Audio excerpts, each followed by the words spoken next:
il sera question d'histoire. I have a dream. Je suis contre la peine de mort.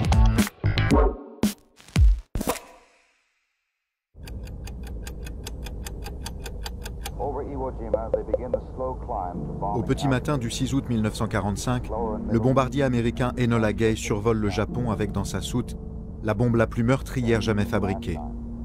La ville d'Hiroshima, base militaire japonaise, présente de bonnes conditions météorologiques. À 8h15, la bombe A, surnommée Little Boy, est larguée. En une fraction de seconde, une onde thermique, véritable vent de feu, se propage à la vitesse de la lumière, brûlant tout sur son passage, dans un rayon de 3 km. 70 000 personnes sont tuées sur le coup. La ville d'Hiroshima est pulvérisée.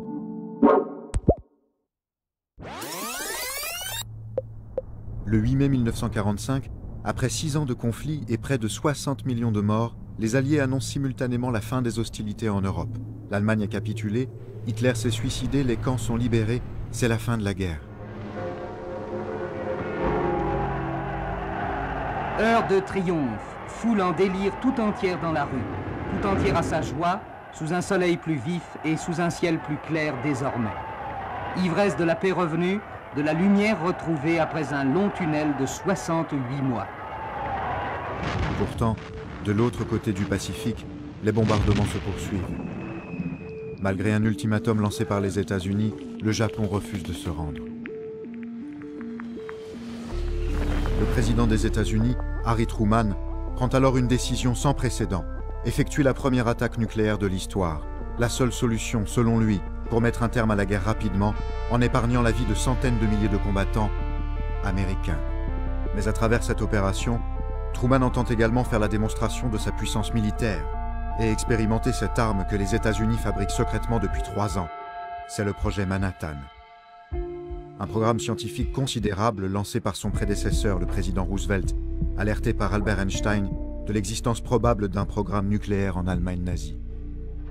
Ce sera Hiroshima, l'une des rares grandes villes du Japon à ne pas avoir été bombardée. 3 jours après le bombardement d'Hiroshima, le scénario se répète. Cette fois, c'est la ville de Kokura qui est visée. Mais les conditions météorologiques étant mauvaises, c'est à Nagasaki que le 9 août 1945, la bombe surnommée Fatman explose, tuant près de 60 000 personnes sur le coup. Sur des kilomètres maintenant, seul le tracé des rues témoigne de l'existence passée d'une ville. Tout est mort, disparu, volatilisé. Le 15 août, l'empereur du Japon Hirohito annonce la capitulation sans condition de son pays. Elle sera signée le 2 septembre et conduira notamment au désarmement total et à l'occupation militaire du Japon.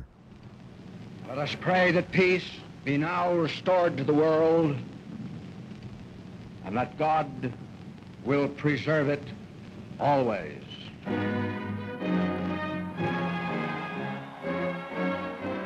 Mais alors que dans les pays alliés on célèbre la fin de la guerre, la mort continue pourtant de frapper. Dans les semaines qui suivent les bombes, des dizaines de milliers de personnes sont tuées par les effets des radiations à Hiroshima et Nagasaki. Les conséquences sur l'homme sont particulièrement dramatiques. C'est celles qui intéressent le phénomène de radioactivité. L'horreur des bombes atomiques d'Hiroshima et de Nagasaki perdure bien longtemps après la guerre. Les rescapés sont très vite pris d'étranges symptômes et continuent de mourir face au désarroi des médecins. Différentes formes de cancer sont observées au fil des années. Brûlés, déformés, défigurés, considérés comme contagieux, ils deviennent les mémoires vives d'un drame dont ils portent la marque indélébile. Stigmatisés et exclus, en marge d'une société qui tente peu à peu d'oublier et de se reconstruire. Les hommes ont arraché un nouveau secret. Comment désormais l'emploieront-ils? La bombe atomique a gagné la guerre, la dissociation de l'atome servira-t-elle la paix?